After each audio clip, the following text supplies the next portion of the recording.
Hi, I'm Carolina, your podcast host and expert womb healer. Over the past 5 years, I've served over 500 women to remove physical blockages in their bodies. We achieve this with Reiki.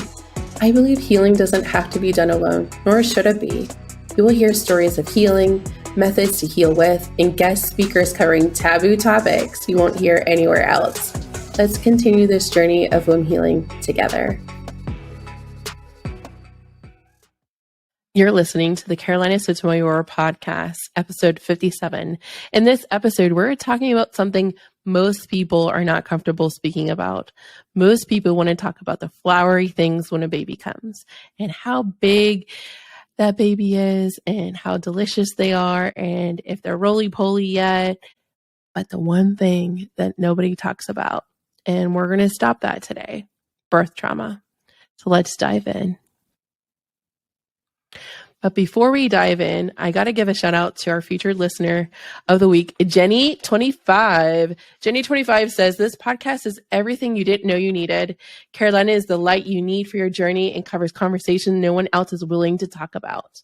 Thank you for your review. It is kind of odd to see such nice things written about me, but I appreciate it so much. And here at this podcast, we're so grateful for every listener. So remember, if you're listening, when you leave a 5-star review, you get a chance to be featured as our next listener of the week, and I'll give you a shout out right here on the show. And sometimes we give out prizes or giveaways. So make sure you're leaving a review, a 5-star review. So let's dive in. So birth trauma. Is it possible Reiki can help you heal emotionally after you've had birth trauma? The answer is yes. In my case, I actually had a very complex birth with my son, and I had very much a complicated story also around my birth, and what resulted was birth trauma. Birth trauma actually does matter a lot, and it can lead to a lot of complications in postpartum. It can lead to postpartum depression, postpartum anxiety. Everyone's story is so different. And what some people may identify as trauma, some others may not.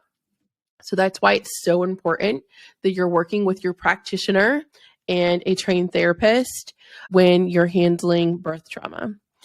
With birth trauma, what exactly is it? This is anything that may happen physically, mentally, emotionally to a person, to a woman who is giving birth. Also, this can affect dads too, but mainly we're talking about the person who's giving birth. This can result in choices being taken away, options not being given, the treatment. It's mostly a lot of the things has to do with the treatment, our physical capabilities that are maybe our bodies are not working the way we thought it would, stress, our mindset, expectations, and failure of those expectations to have been met. So literally birth trauma is so individual and so unique. And I will share a little bit about my birth trauma. So honoring and understanding how birth trauma works is also going in how it can appear and how it can unfold is really the most important thing to take away from this episode is to honor the person's story and what they deem is their truth is their truth. It's so important to understand that also birth trauma may not be an immediate thing that may show up. Some people come home and they're on autopilot or they're in shock, or it may catch up to them later. For me, it was immediate. I was traumatized immediately. And I immediately, as soon as I got home after our hospital stay, I reached out to my therapist and we were in the therapist's office that following week. I knew something was very different and very wrong with my body, with my head, and my heart. I had shifted. I had changed.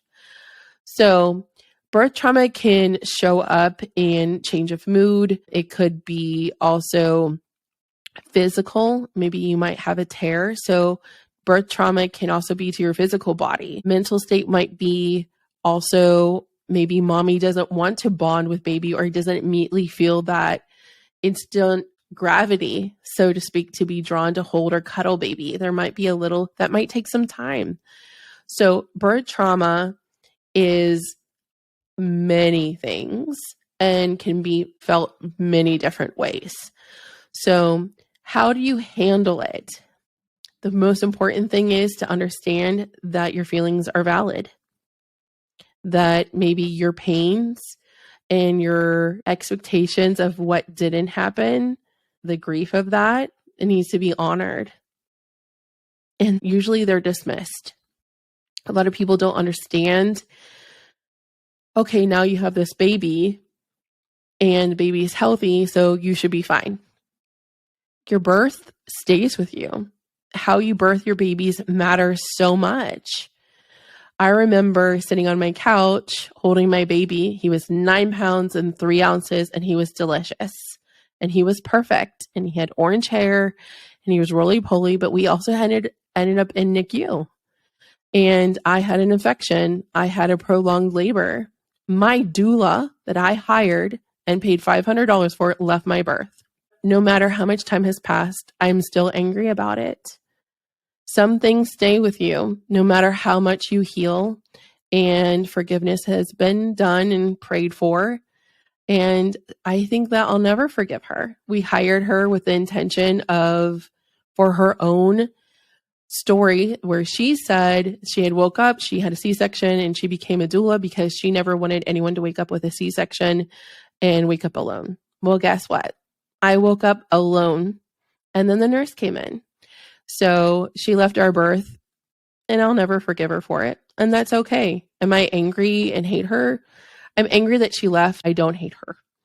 I don't think that as a birth doula, you should leave a birth for the reasons that she did for her daughter's birthday party. So that was very traumatic.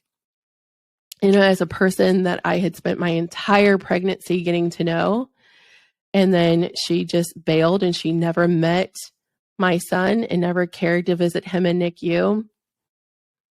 Yeah, that to me, it was just not forgivable.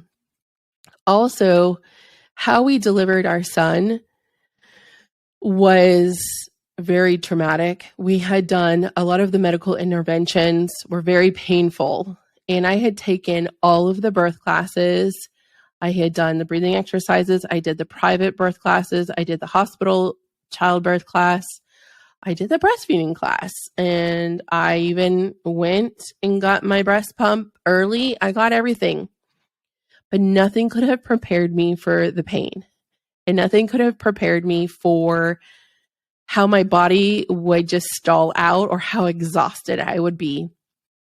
And eventually we ended up in an emergency C-section, and Ollie had gotten stuck and his heart rate was irregular, and we ended up getting a C-section. And he was born on his birth date at 1:43 a.m. And it was really hard to wake up alone. It was really hard to go through all of these things that I didn't necessarily understand, despite having thought I was truly prepared. So my expectations were not met in my birth. And that was a big part of my grief after, that I didn't get this birth experience that I wanted. I didn't get skin to skin after he was born. I didn't get my voice to be heard when I was in the OR. And I had to wait so long to go see him in NICU. The coordination in the hospital and my care was so subpar, where the labor and delivery was on one floor and NICU was on a different floor. And just the treatment of their nurses was horrific. Just so many things. And then once he was in NICU, nobody seemed to care that we didn't know what we were doing, or like, how does this all work, or how does this connect? I remember not sleeping for 3 days straight, and they would wheel me back up and my husband would wheel me back down, or I learned to walk real quick after that C-section so that I could get back to the NICU. And I remember missing like my antibiotic IV treatment that I had to get just so that I would sit all day with my son in NICU. And they asked, have you eaten today? And I was like, no. And there was just finally one NICU nurse that goes, you look really bad. You need to eat. You're really tired. And I just remember this pure panic of like, all right, I waited so long to have this baby. Now he's here. We endured the coming into the world, but now he's sick. I'm sick. What does this mean? And everything just seemed so scary. And we finally made it home. And I just sat on the couch because that's all I could do. I was processing these very terrifying things that had happened to my body. Very terrifying things that were completely out of my control. And I had no influence on the resolve. And I had been denied access to the person that I had created. I remember crying and screaming for this baby that I wanted.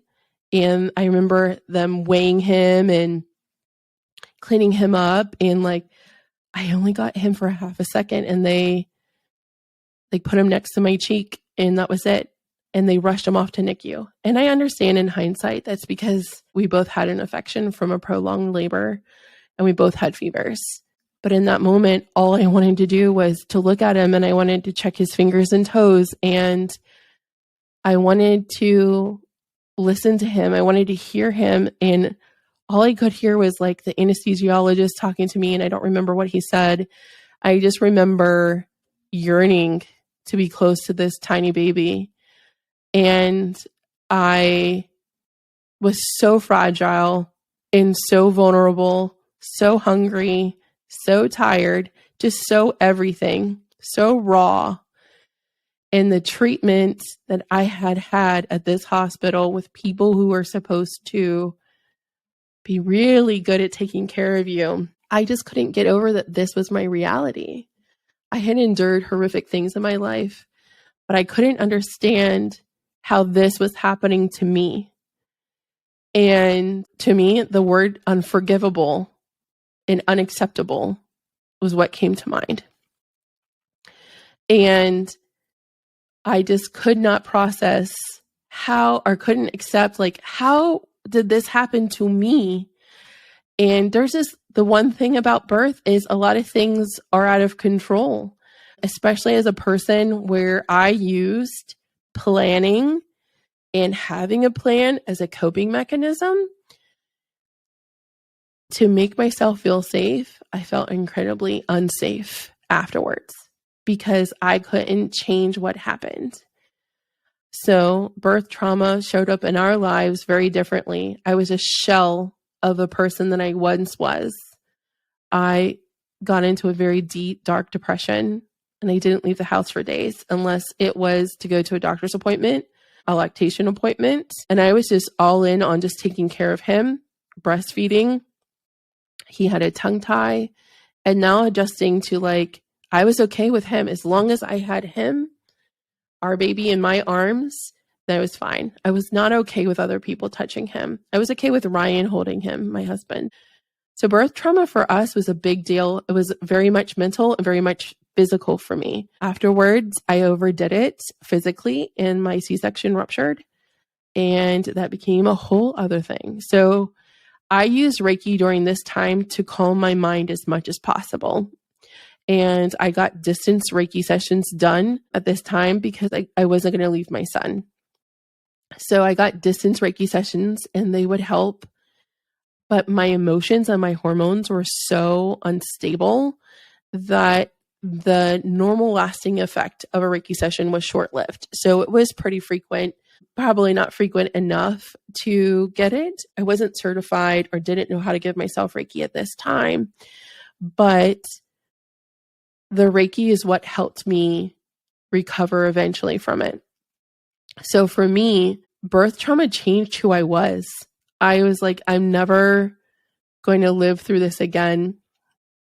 I also felt robbed. I had done my research on what a birth plan should be, what the right choices were for us to bring Ollie into the world in the most harmonious way. And it was the opposite of harmonious. I had a birth tub in the room, didn't ever get inside of it. Just a lot of things. I didn't dilate properly or on time, and my body didn't like the Pitocin, and my mom was far away, and we didn't initially tell anyone we were going into the hospital until many hours into labor. I was in labor for 23 hours. So birth trauma showed up for us and it was very apparent there was something different about me. I didn't open our mail anymore. I didn't pay our bills. And my husband didn't necessarily know that I wasn't doing those things until we got a notice from our apartment. This is very past due. And he also was impacted by this. He had watched his person, his soulmate, go through this horrific amount of pain, and he couldn't do anything about it other than just, be there and support. He couldn't change the amount of pain that I was going through. And he would do anything to rescue me from anything. So he also had his own trauma. And birth trauma also can influence how you approach family things afterwards. For us, for 2 years, we decided, toyed back and forth. Are we going to have more children? Do we want to go through this again? And we ultimately decided we didn't want to go through that ever again. So we decided we are one and done and have one baby, and that's our Ollie, and we're so dedicated to him. So birth trauma can be heavy enough that it influences even the number of children you have. Now, how does Reiki actually help you handle birth trauma? So with Reiki, when you're in postpartum, it's about all honoring where you're at, because postpartum, just like with birth and birth trauma, it's all very unique. So some women are like back in it in denim and they're at the grocery store strapped on that baby and they want to be back in the world. Or whereas some other moms are like, they're like me. They're like, I'm recovering. And other moms are like walking the stroller. So it's very different.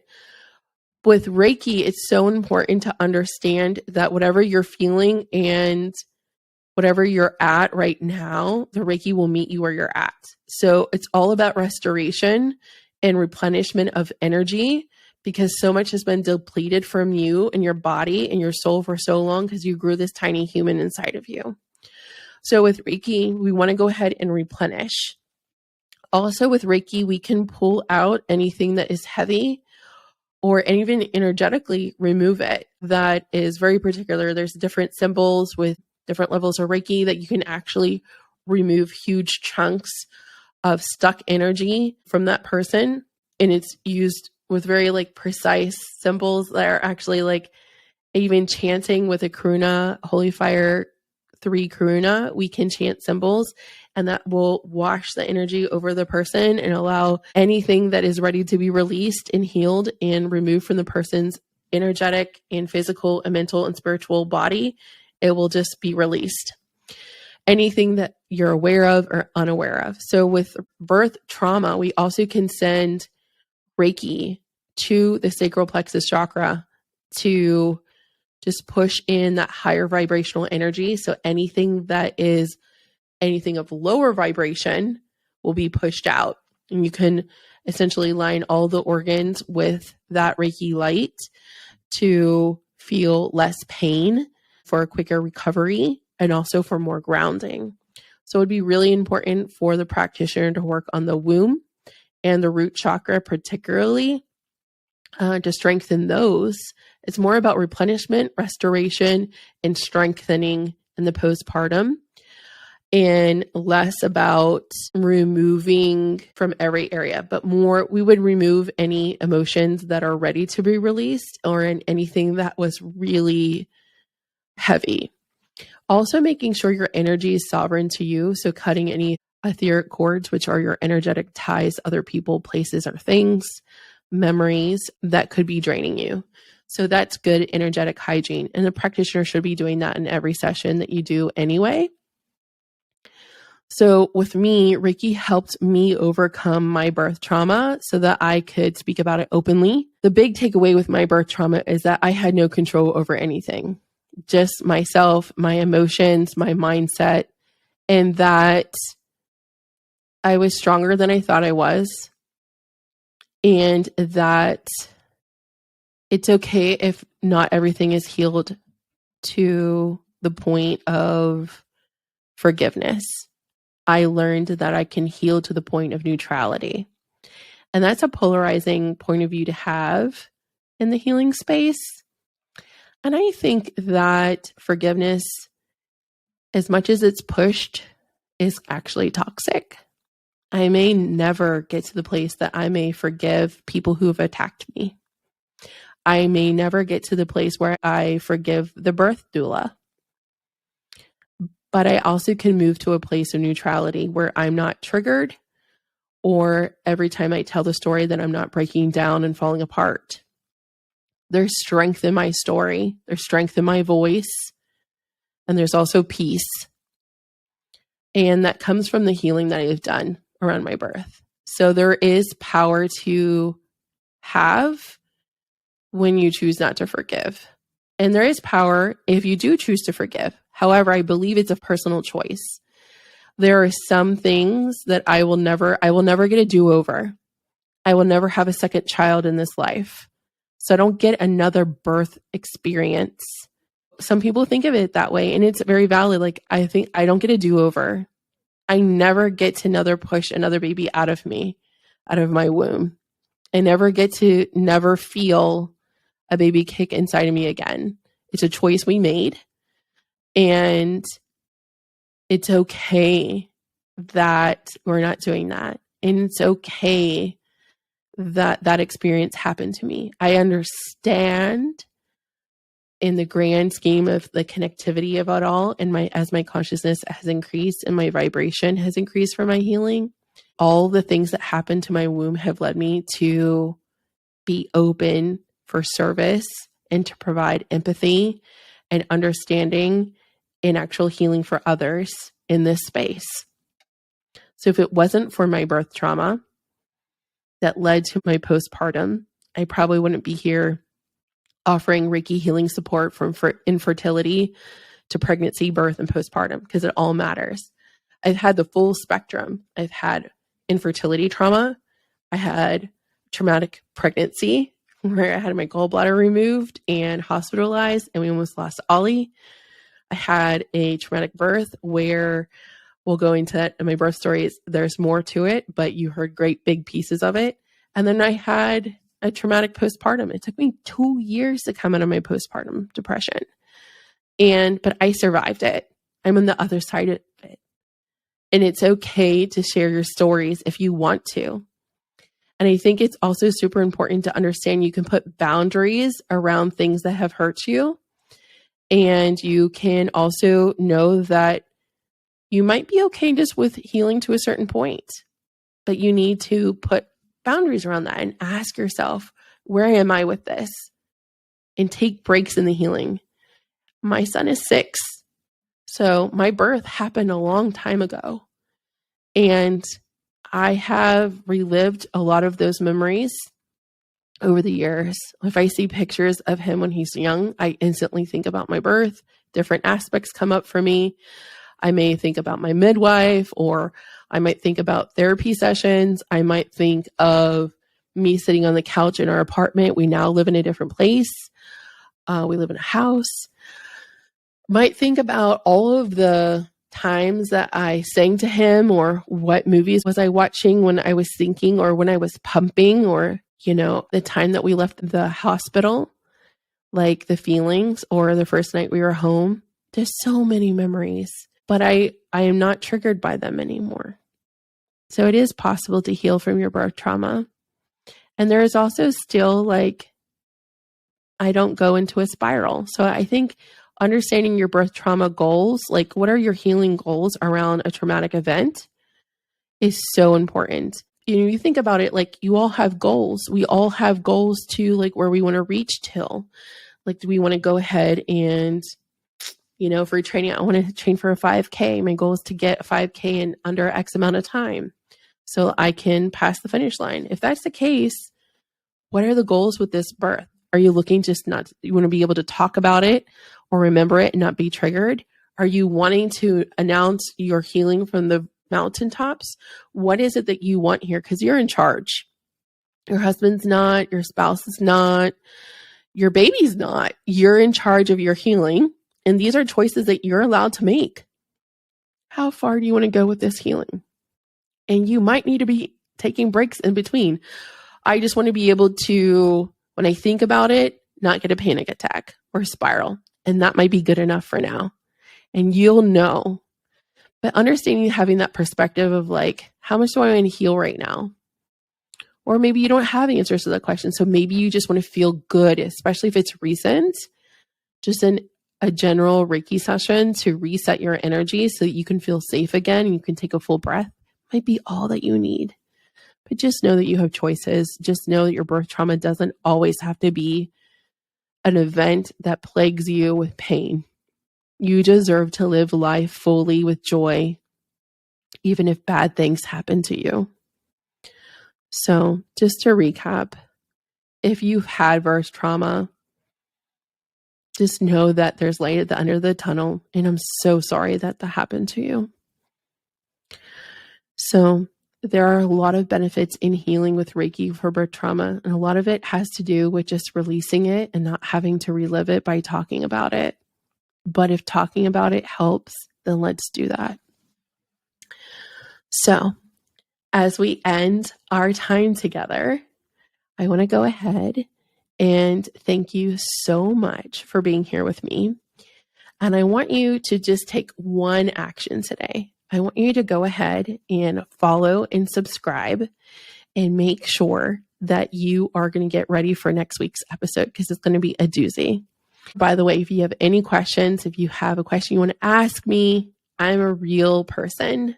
I hang out on Instagram and TikTok at the Carolina Sotomayor, where you can find me and send me a DM. I always look forward to hearing from my listeners and finding out what episodes resonated with you and seeing your name pop up in my DMs. I just can't wait. Next week, we are going to be talking about how trauma affects your fertility. So yes, we are trauma aware and we are so excited to debunk any limiting thoughts we might have around pain, trauma, fertility, motherhood, anything. So go ahead and share this show with all of your mama friends and mama-to-be friends and let them know coming up next week and invite them.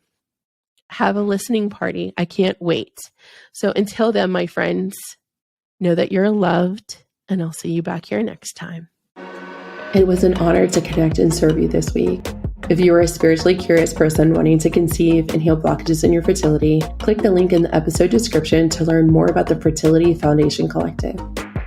Until next time, my friend, know you are loved.